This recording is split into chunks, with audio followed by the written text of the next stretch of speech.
DLC legal news and knowledge channel में आपका स्वागत है।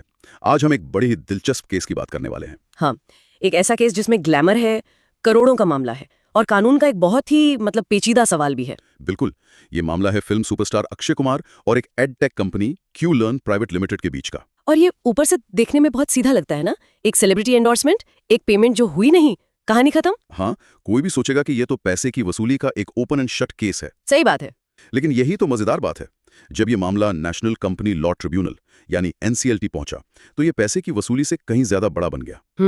ये कॉन्ट्रैक्ट लॉ और जो हमारा इंसॉल्वेंसी एंड बैंक्रप्सी कोड है, आईबीसी, उसकी एक जबरदस्त केस स्टडी बन गया। और आज हमारी चर्चा का मिशन यही समझना है कि एक साफ साफ दिखने वाला बकाया पैसा हमेशा किसी कंपनी को दिवालियापन की प्रक्रिया में ढकेलने के लिए काफी क्यों नहीं होता। हाँ, खासकर युवा वकीलों और लॉ स्टूडेंट्स के लिए इसमें सीखने को बहुत कुछ है। तो चलिए कहानी को एकदम शुरू से समझते हैं। बात है 8 मार्च 2021 की। हाँ, जब अक्षय कुमार और क्यू लर्न के बीच एक एंडोर्समेंट अग्रीमेंट साइन होता है। तो क्या था इस एग्रीमेंट में? ये 1-2 साल का अग्रीमेंट था। इसके तहत अक्षय कुमार को कंपनी के लिए 2 दिन अपनी सर्विसेज देनी थी। अच्छा, जैसे टीवी विज्ञापन, फोटोशूट, इस तरह की चीजें। बिल्कुल, और इस काम के बदले उन्हें मिलने थे कुल 8 करोड़ 10 लाख रुपए प्लस जीएसटी।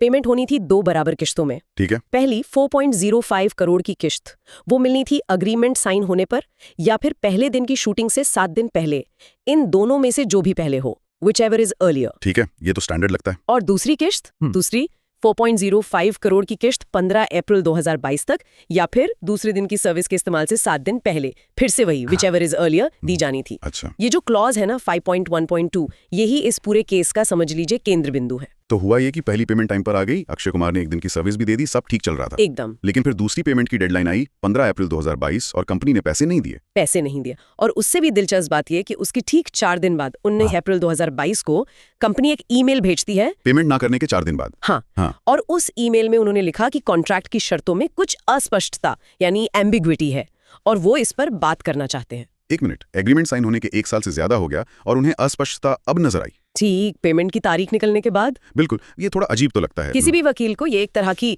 टालने की तरकीब लग सकती है। सही बात है। और शायद अक्षय कुमार की लीगल टीम ने भी ऐसा ही सोचा। इसीलिए करीब 1 महीने बाद 20 मई 2022 को उन्होंने आईबीसी के सेक्शन 8 के तहत कंपनी को एक डिमांड नोटिस भेज दिया। ओके। जिसमें ब्याज और जीएसटी मिलाकर करीब 4.83 करोड़ रुपए का दावा किया गया। और जब कंपनी ने फिर भी पैसे नहीं दिए तो सीधा एनसीएलटी चले गए। हाँ, ये कहते हुए कि कंपनी दिवालिया है और इसके खिलाफ सीआईआरपी मतलब कॉर्पोरेट इंसॉल्वेंसी रेजोल्यूशन प्रोसेस शुरू किया जाए। यहाँ मेरा एक सवाल है, ये कदम थोड़ा सख्त नहीं लगता? एक पेमेंट के लिए सीधे कंपनी को दिवालिया घोषित करवाने की कोशिश, मतलब सिविल कोर्ट का रास्ता भी तो था। यही तो आईबीसी को लेकर सबसे बड़ा भ्रम है और ये केस उसी भ्रम को तोड़ता है। बहुत से लोगों को लगता है कि आईबीसी पैसे वसूलने का एक फास्ट ट्रैक तरीका है, लेकिन अदालतें बार बार ये साफ कर चुकी हैं कि आईबीसी का मकसद कंपनियों को बचाना है, डुबाना नहीं।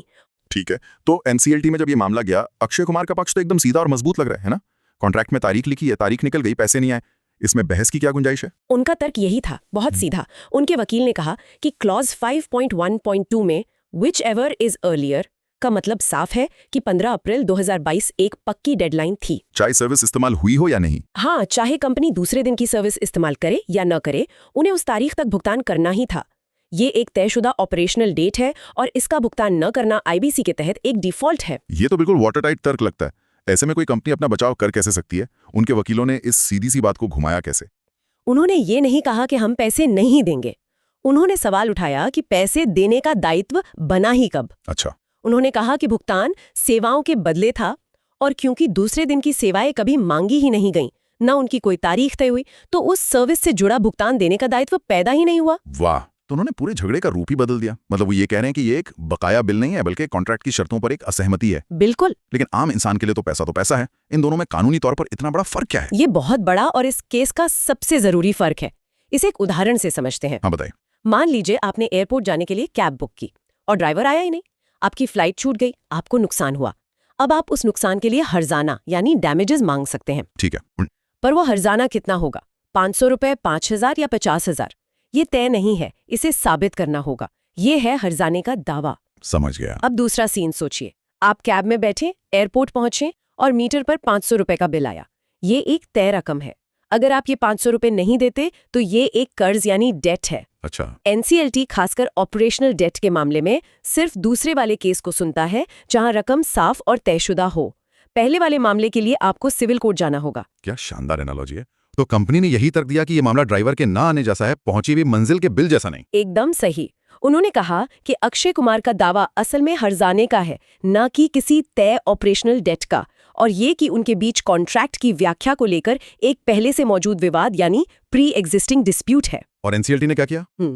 एनसीएलटी ने कंपनी के इस तर्क को मान लिया। उन्होंने अपने 7 जनवरी 2025 के आदेश में साफ कहा कि उनका काम कॉन्ट्रैक्ट के झगड़े सुलझाना नहीं है। उन्होंने देखा कि दोनों पार्टियों के बीच कॉन्ट्रैक्ट की व्याख्या को लेकर एक वास्तविक विवाद मौजूद है। तो उन्होंने याचिका खारिज कर दी। हाँ, याचिका खारिज कर दी। तो एनसीएलटी ने एक तरह से कह दिया कि आप गलत दरवाजे पर आए हैं, पहले सिविल कोर्ट जाइए। लेकिन कहानी यहाँ खत्म नहीं हुई। अक्षय कुमार इस फैसले के खिलाफ एनसीएलएटी यानी अपीलिएट ट्रिब्यूनल चले गए। हाँ, उनका मानना था कि ये विवाद असली नहीं है, बल्कि सिर्फ पेमेंट से बचने के लिए खड़ा किया गया एक बहाना है। और एनसीएलएटी में उनका काम सिर्फ ये देखना था कि क्या डिमांड नोटिस भेजे जाने से पहले सच में कोई वास्तविक पूर्व मौजूदा विवाद था या नहीं। तो एनसीएलएटी ने इस केस में मोबिलॉक्स वाले सिद्धांत को कैसे लागू किया? उन्हें ये विवाद वास्तविक लगा या बहाना? एनसीएलएटी ने अपने 6 फरवरी 2006 के फैसले में एनसीएलटी के आदेश को सही ठहराया। उन्होंने माना कि कंपनी द्वारा उठाया गया विवाद सिर्फ दिखावा नहीं था। क्यों? क्योंकि ये सवाल कि क्या भुगतान दूसरे दिन की सर्विस देने पर निर्भर था या नहीं, कॉन्ट्रैक्ट की भाषा को देखते हुए एक वास्तविक कानूनी बहस का मुद्दा था। अच्छा। क्योंकि क्लॉज में ये साफ साफ नहीं लिखा था कि भुगतान का सर्विस से कोई लेना देना नहीं है। अच्छा। तो व्याख्या की गुंजाइश थी। हाँ। और जहां व्याख्या की गुंजाइश है वहां एक प्रशंसनीय विवाद मौजूद है। इसका मतलब उस एक ईमेल ने जो कंपनी ने 19 अप्रैल को भेजा था, उसने ही सारा खेल बदल दिया। उसने दिवालियापन की कार्यवाही शुरू होने से पहले ही एक विवाद को रिकॉर्ड पर ला दिया। बिल्कुल।